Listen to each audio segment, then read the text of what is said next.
Bismillahirrahmanirrahim. Assalamualaikum warahmatullahi wabarakatuh. Saya Khalil Gibran, NIM H0221028 dari kelas Mat 2021A, Prodi Pendidikan Matematika, Fakultas Keguruan dan Ilmu Pendidikan Universitas Sulawesi Barat. Saya akan menjelaskan materi tentang dedikasi, mata kuliah kokurikuler, dosen pembimbing, Dr. Herna MPD. Apa itu dedikasi? Secara umum, arti dedikasi adalah suatu tindakan pengorbanan dalam bentuk tenaga, pikiran, dan waktu demi untuk mewujudkan keberhasilan suatu usaha dengan tujuan mulia. Menurut Kamus Besar KBBI, dedikasi berarti pengorbanan tenaga, pikiran, dan waktu demi keberhasilan suatu usaha atau tujuan mulia. Pendapat lain mengatakan pengertian dedikasi adalah kualitas komitmen seseorang dalam melakukan suatu tugas atau tujuan tertentu yang dicapai. Perilaku dedikasi ini ditujukan sebagai bentuk pengabdian untuk melaksanakan cita-cita luhur serta diperlukan adanya keyakinan yang sangat teguh bagi individu yang bersangkutan.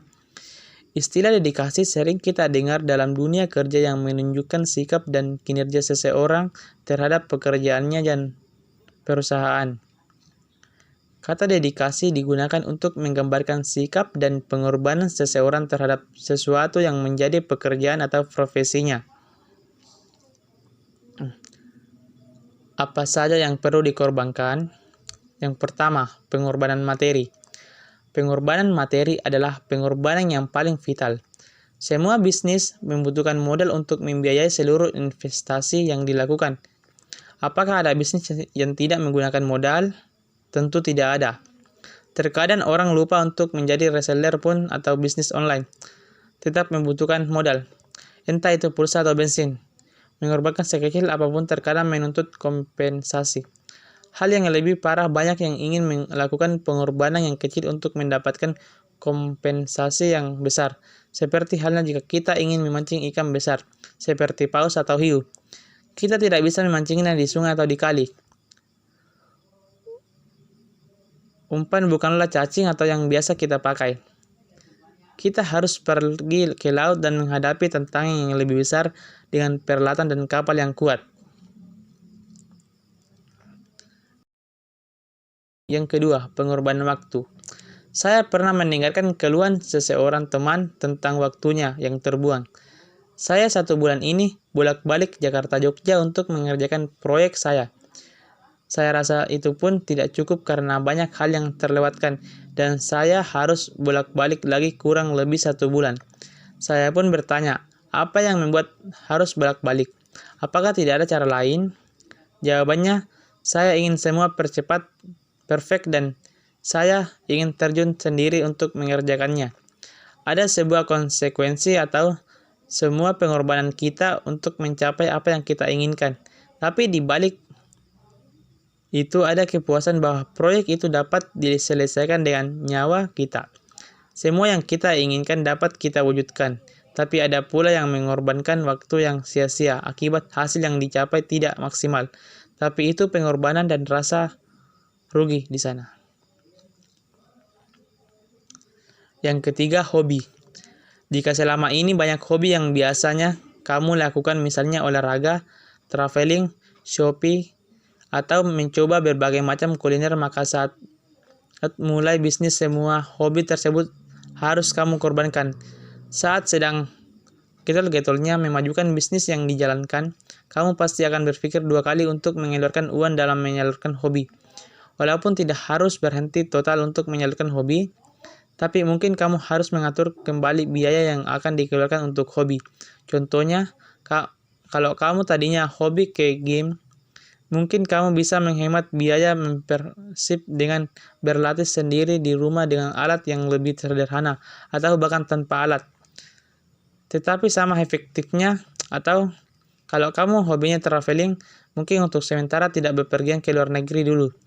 Atau bahkan mengekspor tempat-tempat baru di kotamu sendiri. Yang keempat, harta.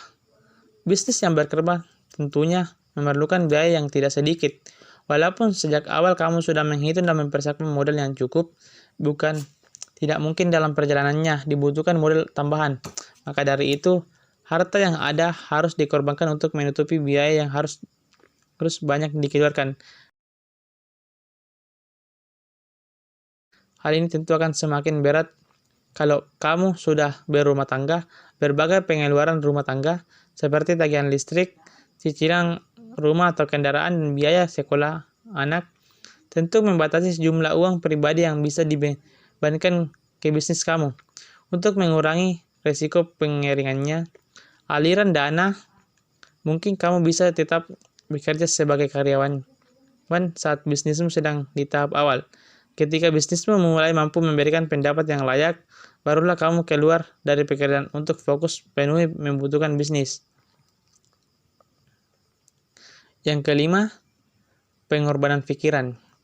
Sebenarnya, pengorbanan ini cukup menyiksa dibanding pengorbanan yang lain. Bukan saja pada saat memulai, tapi pada saat kita mengetahui adanya penurunan omset penjualan dalam bisnis kita. Bagaimana caranya agar omset kita naik? Bagaimana biar bisnis kita tidak rugi melulu? Itu pertanyaan yang mengatasi otak kita. Berbagai cara kita pikirkan agar bisnis kita tetap berjalan dengan baik. Pengorbanan pikiran bahkan berdampak pada kesehatan. Ada yang mengalami depresi dan sakit stroke akibat dari bisnis yang dijalankan mengalami kebangkrutan dan kerugian yang banyak. Ada juga yang mampu bertahan dan bahkan berhasil menjadi lebih sukses. Semua butuh pengorbanan pikiran yang diambang batas sewajarnya agar seimbang antara pikiran, jiwa, dan kesehatan. Yang keenam, pengorbanan tenaga. Operasional bisnis di awal terkadang menguras tenaga kita. Saya pernah bersama dengan teman-teman mempunyai istilah babat alas dalam mempunyai restoran di Jogja ya. Seperti ingin bercocok tanam di tempat yang masih seperti hutan. Banyak yang harus dikerjakan untuk membereskan tempat itu. Mungkin tidak semua bisnis membutuhkan pengorbanan tenaga yang besar. Semua ada porsinya masing-masing. Pengabdian. Yang pertama, mengapa orang perlu mengabdi? Orang perlu mengabdi dengan tujuan untuk meningkatkan kemampuan sumber daya manusia atau SDM dalam memenuhi kebutuhan masyarakat dan memecahkan problem sosial, kesejahteraan sosial, pencerahan dan pembebasan sesuai dengan visi, misi, dan fungsi perguruan tinggi secara khusus dapat diuraikan sebagai berikut. Mempercepat kemampuan masyarakat dalam meningkatkan kemampuan sumber daya manusia atau SDM sesuai dengan tuntunan dinamika, pembangunan, dan perkembangan iptek. Mempercepat upaya pengembangan masyarakat ke arah terciptanya masyarakat yang dinamis yang siap menempuh perubahan menuju perbaikan dan kemajuan yang sesuai dengan nilai-nilai sosial budaya atau sosial-kultural atau yang berlaku. Mempercepat upaya pembinaan peranata dan meningkatkan keahlian masyarakat dalam meningkatkan kesejahteraan hidup dan kemandirian. Melatih penalaran dan kepekaan mahasiswa dengan bekerja sama antara disiplin ilmu. Mengembangkan potensi mahasiswa untuk melakukan improvisasi dan inovasi dalam prosesi pekerjaan sosial khususnya dan dalam pembangunan masyarakat umumnya.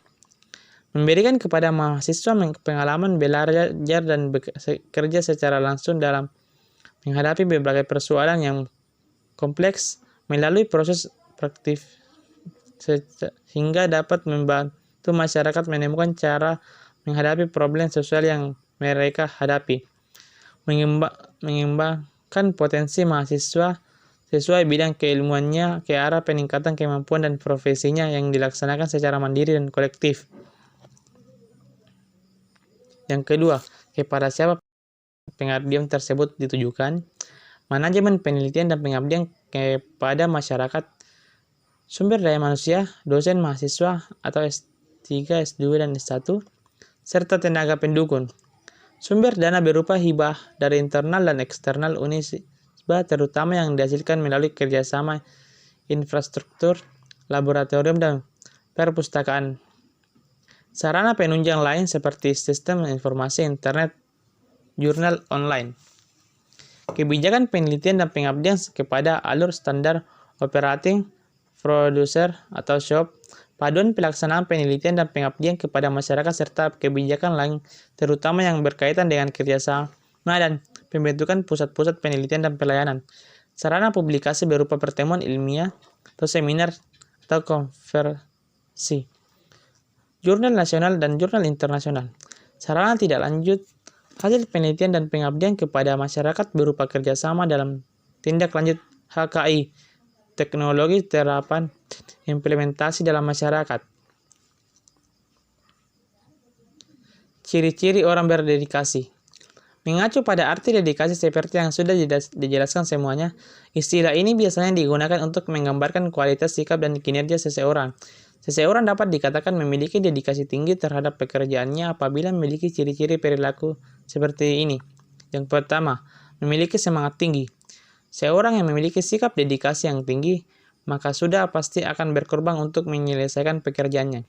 Misalnya saja ketika ada seorang karyawan yang lebih memilih untuk menyelesaikan pekerjaan dan pengorbanan waktu makan siang. Apakah bisa juga ditujukan dari sikap yang rela bekerja lembur untuk memberikan hasil pekerjaan yang sempurna? Dedikasi yang tinggi juga tercermin ketika seseorang mau menghargai hasil kerja teman atau bawahannya. Yang kedua, memiliki sikap melayani. Dedikasi bukan hanya untuk memenuhi aktualisasi diri, tetapi juga untuk menumbuhkan jiwa melayani. Seorang yang tidak memiliki sifat dedikasi biasanya juga tidak memiliki jiwa untuk melayani. Orang yang memiliki dedikasi tinggi meskipun ia seorang pimpinan atau atasan, maka mereka cenderung tidak memandang posisi terhadap karena seseorang yang memiliki jiwa dedikasi tinggi sudah pasti tidak egois dan suka menolong. Yang ketiga, memiliki jiwa menyenangkan. Seorang yang memiliki jiwa dedikasi yang juga memiliki rasa tanggung jawab yang tinggi dalam pekerjaan. Seberat apapun tanggung jawab pekerjaan tersebut, biasanya mereka tetap memiliki sikap yang menyenangkan dengan harapan agar menciptakan suasana kerja yang nyaman. Karena bagi mereka, memiliki gaji besar atau saja tidak cukup tanpa adanya rasa nyaman saat bekerja. Bagi seorang yang berdedikasi, cenderung akan mencari lingkungan yang membuatnya nyaman, bahkan tak jarang menciptakan kenyamanan untuk orang lain. Yang keempat, memiliki komitmen tinggi. Ciri lain pada seseorang dengan kepribadian yang berdedikasi tinggi yaitu memiliki komitmen tinggi dalam setiap pekerjaannya. Orang seperti ini cenderung untuk tidak suka menunda-nunda pekerjaan. Seorang yang berdedikasi juga tidak suka mengeluh atas pekerjaan yang harus diselesaikan. Itu adalah bentuk komitmen yang harus terus dijaga. Karena sejatinya, seseorang yang berdedikasi merupakan orang yang mencintai pekerjaannya serta akan mengerjakannya sepenuh hati.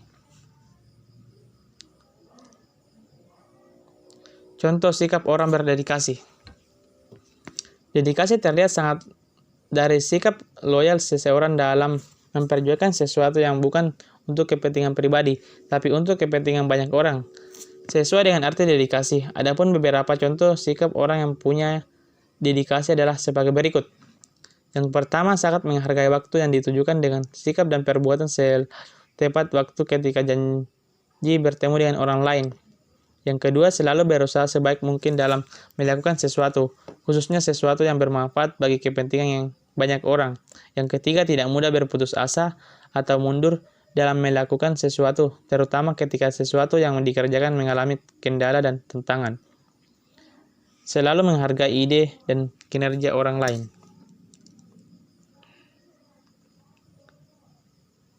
Itulah tadi para materi dari saya.